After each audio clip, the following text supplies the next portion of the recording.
Maana hata marehemu Christophe Matata alipofariki hata Kidumu alilipa ndege akaja kumzika. Mchango wangu nafikiri upo tu, na kufika hapa pia ni mchango, unaona, sababu napoishi na hapa unaona ni mbali. Na best life music nankeka bazonshigikira kuri anterema. Abandi sinzi maybe ko ari surprise na Runtown DJs by the way barejo naho hano mijoro canke ama responsibility acaba menshi. Donc urumva hari bimwe muheba wahora ukora. Ubugingo n'umunezero bibonekera muri we. Kako gusitarinzi yuko abaririmbye mu Burundi bafatana mu mugongo gutya n'ukuri baramushika ko kandi cyane sa no muvandimwe Berry Music. Uretse gusa ko tubano mu karere kamwe mu Kanyosha, bon si ngombwa gusa ngo tuba mu karere kamwe gufatana mu nda ya ntuze ya bwabo mwe gwa rukundo, bisaba ko tugwerekana.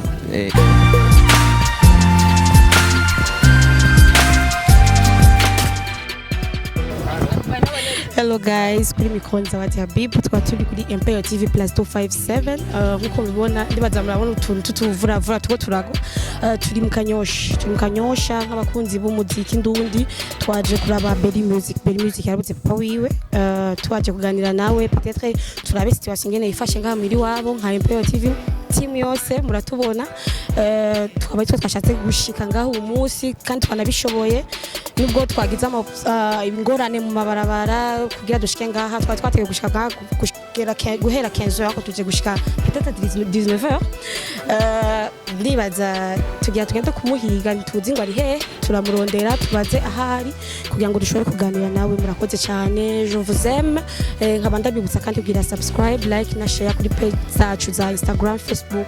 Hakaba ariho na group ya WhatsApp. Umuntu wese yumvira yoba shaka kwinjira muri group yacu turashobora kumurungikira link hama akaja muri group yacu kugira ngo ashobore kutuza aradukurikirana ibiganiro vyacu. Merci beaucoup.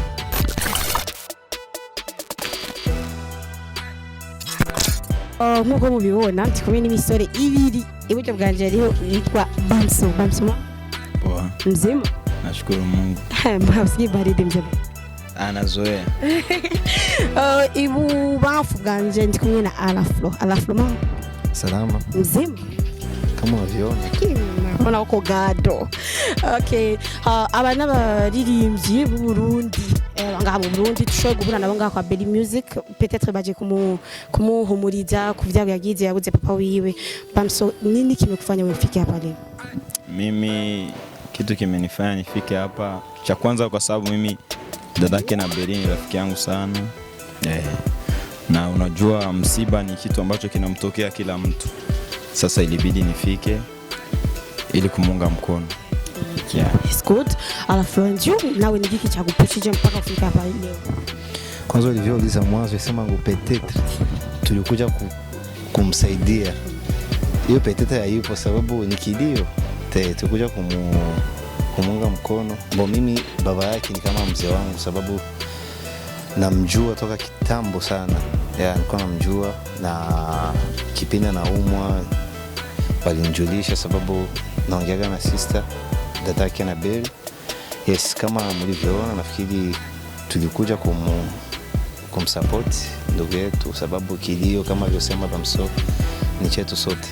Yeah. Okay, tukiangalia wasanii wa Burundi, eske barashigikirana? Mu bibazo murambana kenshi mu birori ariho tuba turi kumwe nabo. Mshida kama hizi wanakuwa wote. Wanakuja.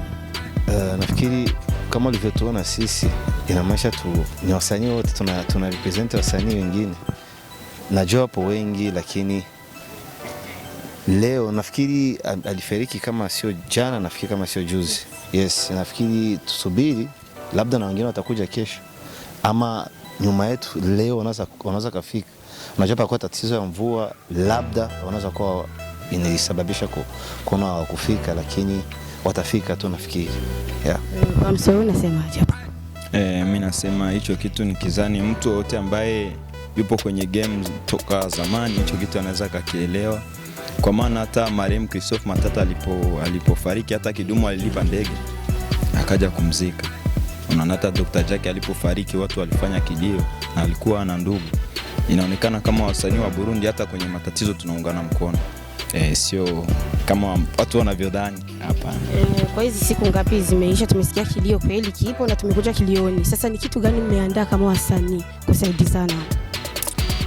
Kama wasanii mimi sikuja kwanza kama msanii.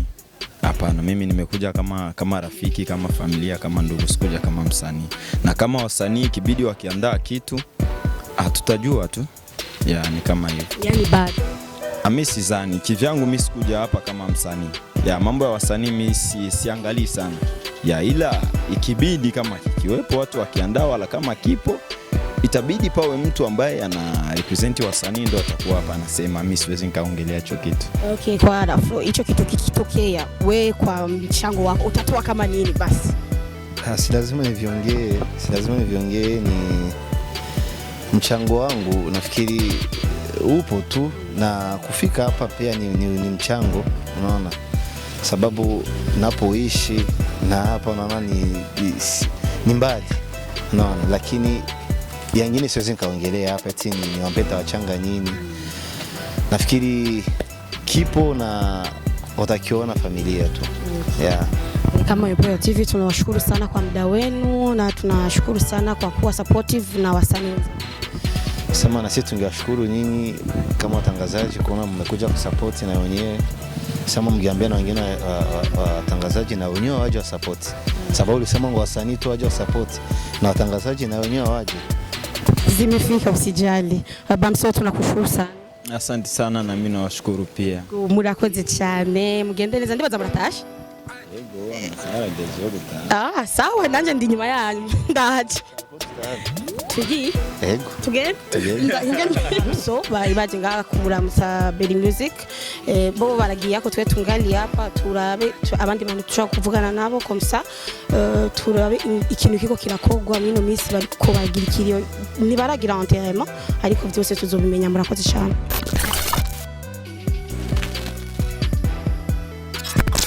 Uko mubibona abakunzi ba ImperialTV turi kumwe na Berry Music, twagize chance peut-être ibako ryo kubonana nawe Berry bita. Sawa. Aho ukuri ndameze neza nawe.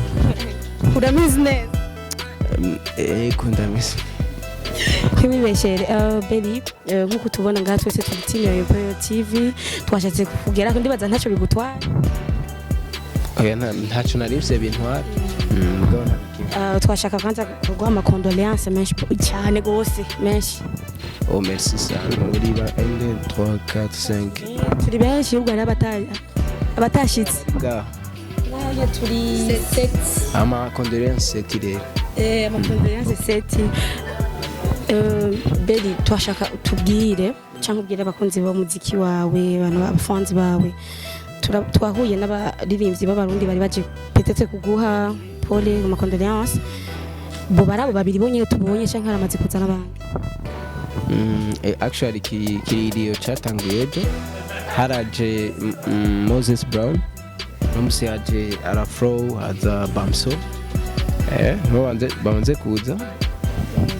Twese turakoresha ibintu by'amatelefoni, ibintu nk'ivyo, hariho barakwandikiye bakakubwira ati condoléances cyane.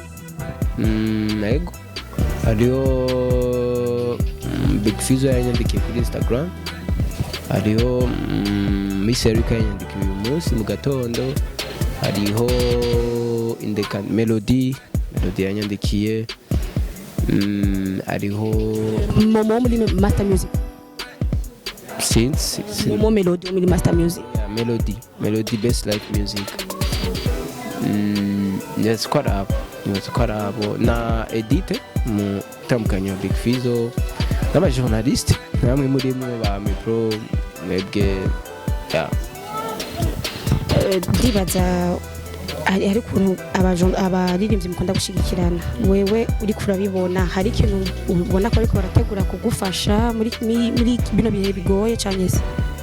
Sinzi ibyo ni banga ryabo, ariko jeni baza ko nka Best Life Music nankeka bazashigikira kuri enterrement. Abandi sinzi maybe ko ari surprise na Runtown DJs, by the way barejo naho hano mijoro. yego nibo bamaze gukonfirma ko bazomperekeza kuri anterema. Twashaka kumenya anterema izoba ryari, ibintu byose bipanze gute? Ni kuwa gatanu kuri morgue tuzojayo 7h30. Giye kwa muganga kuri Rwakarete. Ego hama bindi bikurikira imisa umengo ni 9h30 9h30 hama bikurikira zikari ku mpanda duca dukarabira ahantu hitwa imbari iOS ari iruhande ya NS ariya. Okay, ndibaza pardon kwanza ndakubaza ngaha muhira wewe umwana wa kangahe? Wa kane. Ndibaza yuko urabizi nta kintu kibera ubusa kandi ubu unyura kuze nta kintu kibera ubusa. Est-ce que ucumva yuko ugize ikibazo nk'icyo wowe wishize mwiki muri wewe? Ikihe kintu cyaciye kikuza mu mutwe uvuga ati je nka Beri haji mu mutwe ngira ngira iponse nyizi ni giki cyakuje cyambere? Icyambere nuko ibintu biba bihindutse kandi bicaye kubera n'umuhungu wa mbere mu bahungu kubera n'abakobwa batatu n'abahungu batatu. Ncona ko ari busigaranye urugo nk'umuhungu kuko abandi baragize mariage dusigaye turi bane. Donc urumva bica bisaba ko uba serious canke ama responsibility acaba menshi. Donc urumva hari bimwe muheba wahora ukora kugira ucunga umuryango fresh. Okay, ndibaza ntibizoja konona carrière yawe y'umuziki? Sinibaza, numva nayo nyene nimwe mu responsibility manini mfise. Sibaza ko byayonona. Je pense que ndiko ndavyibaza peut-être papa wawe yari umuntu agushigikiye cyane mu muziki. Nimba byari byo akaba ari yagushyigikira, urabona ko hagiye kuba mu changement cyane? We yashigikira nk'umubyeyi nk'amaraso, ariko naza ko umuziki wiratse ko ari uburyo n'ibiki, ariko sinibaza ko bizogira changement nini cyane ngo urumva manke yiwe itegeza kuboneka. Tutarinze kumarira umwanya, ndabona ngaha hari abagenzi bawe benshi ni famille ako bose ndushoboye kuganira nabo kubera umwanya ni mutoya. Twashaka tugushimire ku mwanya wawe, natwe twavuye mu mingi itandukanye ariko twigoye turashika. Iki nico twari dushoboye, twabonye ko twoshobora gukora ku ruhande rwacu. Ndagusubiremo kandi condoléances muri bino bihe bigoye plutôt murimwo. Imana bakomeze cyane. Murakoze cyane. Ndibaza n'undi munsi twagukeneye mu ikiriyo n'ishahira tuzokuronka. Sijya mbere ngira tunakoranye. Maybe wewe peut-être jewe ndibaza ngira uri mushasha. Oya ahubwo nari maze ngaha bose nije ni president wabo. Jewe nari maze imisi nije ndi chef wa journaliste, ubwo nari maze imisi ntakora. President okay. Wa journaliste. Urakaze. Ureka twidandurane ni gushasha. Ejene twa Berry Music. Nanje nitwa Ubineza Zawadi Habib. Ego nk'abantu mu journaliste wa ImperialTV +257. Nzi banje ndiko ndabavugira ariko ijambo ryoryo ni ryabo. Turaguhaye mpore mukomere kandi turashimye ko waduhaye umwanya. Ndibaza yuko bizoja kugutiriganya gose kandi nabigusavye kuko uri umuntu w'umuhungu cyane cyane. Merci beaucoup, murakoze. Nakoze kubona mwashitse hano. Ego Imana ibahezege. Merci beaucoup. Ndibaza ngo mwumvise ivyo Berry Music atubwiye ngo vyerekeye ubuzima bwiwe. Nkabashaka guha ijambo umwe dada turi kumwe muri team yitwa Joel Nihori imbere. Ni sawa. Umeze neza? Umeze neza. Je numbaza none Zawadi mubaje. Twari tukiri kuri umeze neza. Hama ndabara. Okay, mwitwa nde? Nitwa Joel. Joel. Ya. Nari kwipresenta nuko amaze kumvuga ngo nitwa Berry. Urashobora kumbwira noyu wawe kubera ko wavuze Berry. Berry ni prénom wiswe n'abavyeyi. Oya. Noyu wanje ni ndemeye nitirana na papa. Hama prénom ni Bertrand, ariho havuye Berry. Ego. Bon, tumenyereye cyane iyo abantu bari ku kigandaro umenga bon ntibaba baratwenza abantu mumegurisha ukuntu. Ni kubera iki? Ni kubera nyene ndi umugabo ntegeza kwihangana kawaida. kubera ndi imisaya none mwagarukiye ngaho kuri portail. Bon, je ndakuravye uri muri hariho bavuga ngo sinzi kana makategori jange babandi usanga bariko baratwenza abantu urumva usanga abantu barabatwengeje sana mugabo bugo usanga bari sérieux kuntu niko meze nyene nuko nyene canke ni kubera ari uyu uvuga jewe mba ndi serious babibona gute uri serious? Nivyo nabonye kubera ko je n'ubwa mbere duhuye sinzi rero je sinde bon ndaza kwiraba mu kiyo ndabe ko nahindutse mugabo bon ndi serious nyene mugabo sinoreka gucisha mu blague kawaida kubera ndacyari muto sinkeneye gusaza. Okay, bon jewe mu bisanzwe nkora ikiganiro ca Sunday Church nkorana n'abaririmbyi n'indirimbo zo guhimbaza Imana. Mbega Berry yoba ariko aritegura ko kuzokora basi indirimbo y'Imana kugira ngo one day tuzohure ikindi gihe? Ni kuri vraiment zirimo kuko urumva Imana ni ishoboza ibi byose, so urumva zirimo tuzohura igihe nicyo gitaragera gusa muga n'ubu twahura kubera twese dukorera Imana. Indirimbo tuzirije twebwe hari umuntu abarushe ayumvise agaca aruhuka. Sasa icyo ni igikorwa cy'Imana, nicyo mutamenya gusa byo ni ibikorwa by'Imana. Uramaze ko indirimbo ziwanje icyo ni igikorwa by'Imana ndaza kuryoheye ego ko bizi ko tugazanyoye kubera umukubwa wagize ego utwenga. Sasa umva rero utwenze cyo ndabona direct sinandabe kubaza. Hanyuma bon twebwe muri Sunday Church nta kintu dusaba nubasaba kunsengera ubunyene cyane naho bunyene naho hoba mubandanye donc mutangura ubunyene hamwe muzobandanye. Hanyuma je kintu nagusaba sindagusaba kuri indirimbo yiwawe kubera ko turi muri Sunday Church turi muri gospel sivyo no gusaba ngo ndirimbira akarimbo k'Imana kamwe wobuze mu kurangiza. Reka ngerageze ariko hari abaririmbyi benshi barimba gospel sivyo sinzi ko ukunda kumviriza indirimbo z'abaririmbyi barimba gospel. Hari umuririmbyi wo ukunda arimba gospel? Bebaje dudu mugabo sinobwira indirimbo ngo ndazize ku mutwe z'imanda mumviriza ariyo Israel mbonye n'umunyarwanda. Yego nibaza ko abandi umva si na Prince kawujya n'umugenzi wewe hariyo nanjye amati Victorious nabo nyene n'inshuti MTC ndabumviriza. Nivuga ko abo ndakumva cyane. Muri abo bose rero ukunda kumviriza umuntu umwe wemera n'uwahe muri abo bose ntuntera ndabemera bose.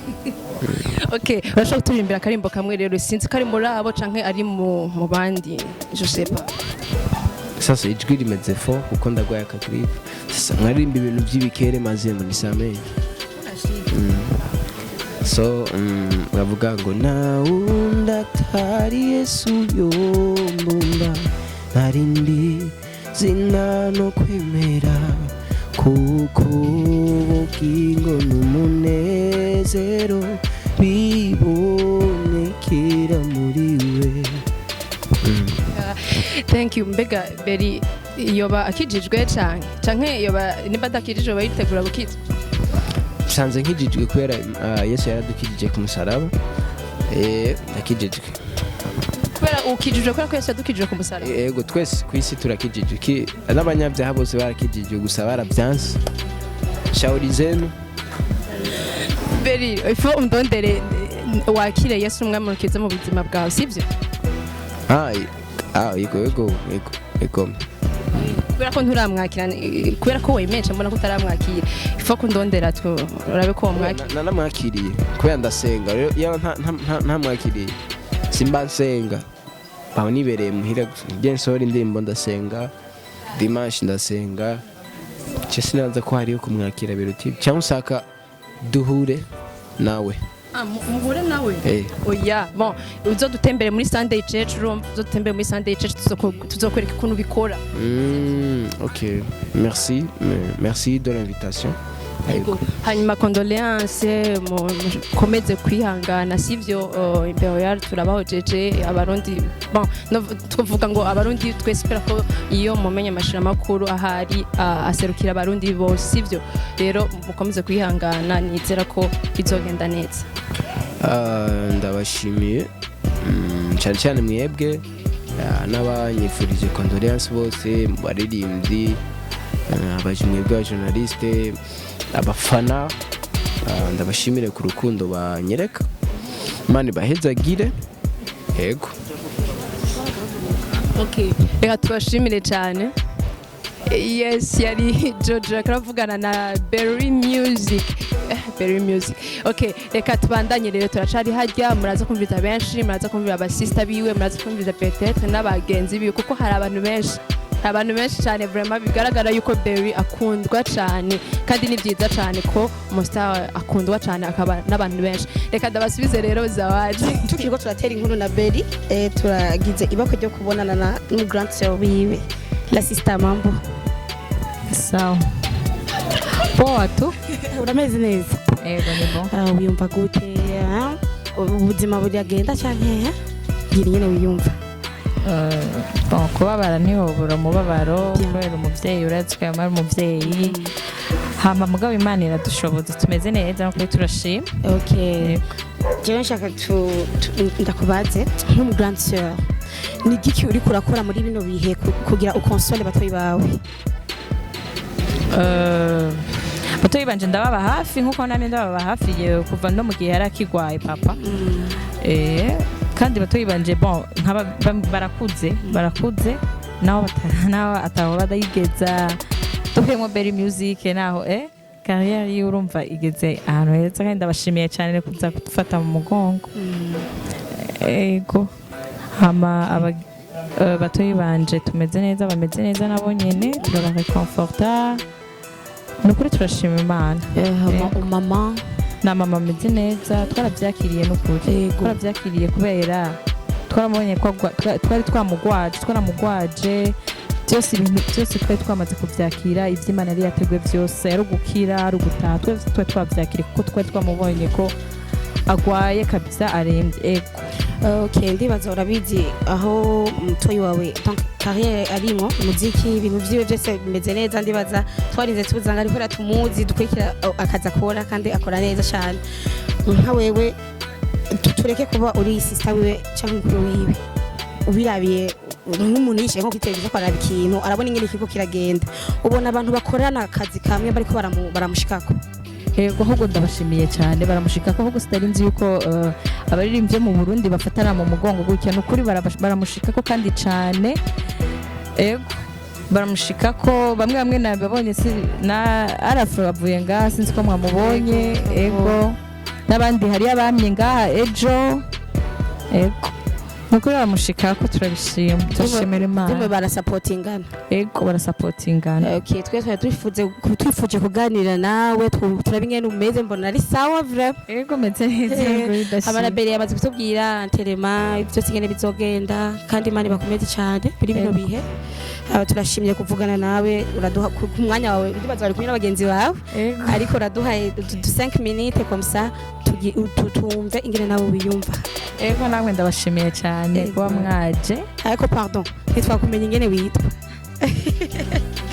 Nitwa Mervine. Yitwa mukuru wa Berry. Berry yacha ubandi bisuganiwe. Witwa Nitwa Mervine. Okay, merci beaucoup Mervine. Turashimye cyane. Ego ndabashimiye. Turakengurutse hama twashaka tushe dukinjura kandi mwakoze kuduha karibu. Ego namwe mwakoze kurashika. Ego merci beaucoup. Tukiri kwa Berry hari abantu benshi bashara abagenzi biwe kina masinema aba comedian no muso duhe na wetu vepe Poa. turi mukiriyo wetu Gusarisha nawe. reka gusarisha Batu we. uraho Mandara Berry natobera kice bisarisha. umeze neza Ni bien quoi. wetu shaje ndagiye kukubona musa uno musi wakuye imeshe wakuye nikanzu gute byagenze gute ucugiye kategori y'imeshe yiki. musuraberewe hama Koze nawe. washitse ngaha gute byaje gute kugira wimvire kuza ngaha ok hari abantu benshi mukorana karera ku muziki amakomedi amafilm batarashika ngaha we vyakuje mu gute niki cya inspire ma ugashika ngaha kwa Beri bon King urabizi ubwa mbere bwo urazi ko ndumwami w'umuziki umwami wasani bo rero urumva Beri urazi ko ari umustar kandi akarabikora neza kandi ndazi ko azoguma bikora neza ariko rero urumva ntako novuga umwe mu bo no mfana cyangwa se bamwe mu biwanje niko nabivuga kuko wajyana fizzo no biwanje kuko ndumwami wiwe si fizzo fisat people uretse nuko gusa numuvandimwe Beri music uretse gusa ko tubano mu karere kamwe mu Kanyosha bon si ngombwa gusa ngo tuba mu karere kamwe gufatana mu nda ya ntuze ya bwa bumwe bwa rukundo bisaba ko tugwerekana kabisa nico gituma nahisemo kuzanga kugira ngo mbona ifatanya akabaro nawe koko urabona ko ari mu bihe bitoroshe bitameze neza mbona nanje byarambabaje byabaye ni nkuko naje byonshikira ugasanga nanje baraje kumfata mu mugongo ko iyi si nta muntu yashize kidodo nuko bimeze okay nk'umwami w'abasani uteguri nigiki uri kurategura gukorera Beri umwami w'abasani kutegura iki bisanzwe bon uretse gusa projet nayo fise yiwe iyi ni ntunze bon sinobigira ngaha ni surprise ya isanga fise yiwe arabizi Beri ndabishiga Beri amaze kwa surprise nta yazi donc surprise yo waramaze kuyivuga maze first of all wallahi nasisimuka kuwa Yesu ari ngaha hama Evan vraiment ni amara kwanza Yesu yuko hapa muziki yangu yaramushikiriye so yarambwiye ko ari akantu ariko aragira kuri jewe sasa sinza kariko kama nilisema vibaya utajijua demo kumusa wa collab kuko na jamaa ni farseri kabisa ngene comedie no mahama gusa uretse nuko ikintu cyambere cyo cyose novuga ngo ndiko nategura kumukorera iki cyambere cyo nuko kwanza tumuba hafi muri ibi hama ibisigaye ko tubikora mu nyuma ibihe bitameze neza bisa nibigabanutse kuko uraraka kanyariyemwe naho maza miliyoni ntiyo zakira naho utanga amahiranga na gute muga presence yawe utahari nabyo nibisa neza cyo namanabwiye abaririmbye ati burya si ngombwa mu bavana cyangwa musanga ibi amabifu ni ya muziki hariya ibikini hari muziki ni hariya mugabo yiza no kumaza gushikiranira kuko hari igihe cyagiye n'ikindi gihe cy'ubuzima jewe n'umunsi naje ntidusangiye kuko sindo n'umuririmbyi mugabo iyo nibutse ko nawe turi muri game imwe guteza imbere igihugu mbona ko nawe tumushigikira si ngombwa rero ko tuhamagara abaririmbyi ngo mwese ni mu ubyumva mu naze mushigikire ko nawe ntazi ubuzima bw'ukuntu ejo buzomera okay tubwi nka ImperialTV turagushimiye cyane kuba wahageze werekanye umutima w'urukundo kuko si bose babikoze urakoze nawe kandi wakoze nako wahashitse yego nukuri abona navuye kure amajahega manje sha ndasimba ndasimba ntahangwa nazanye urutaro no musi niko Yesu aragendera ku rutaro nanibagiye kwisi arigemba nibereye arige urona yayo wacu mwijoro biragoye ni jambe mbonye n'umukobwa kuri isi yes nanze ko abakobwa bino basa gutyo mugambo umenga naco baye merci beaucoup ego merci nawe turagusavye abantu bo ngabo ntubasetse cyane urabona ndabigusavye bere funga mdomo nagize urakoze rukuri unume babaze aseka pole pole ukumva magani kwenda vuga kumumudu wetu genda uyu yari wetu yaje kumushika ko Beri n'umugenzi wiwe bakorana kariyeri imwe turamushimiye cyane nanje wakoze kuza mugani Beri ndaje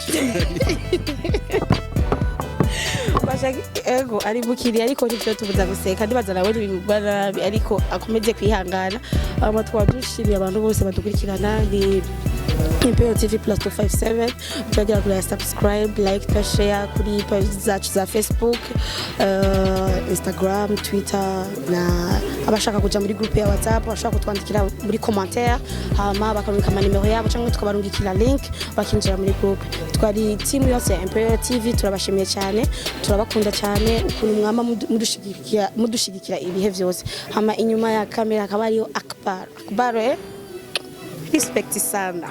Thank you.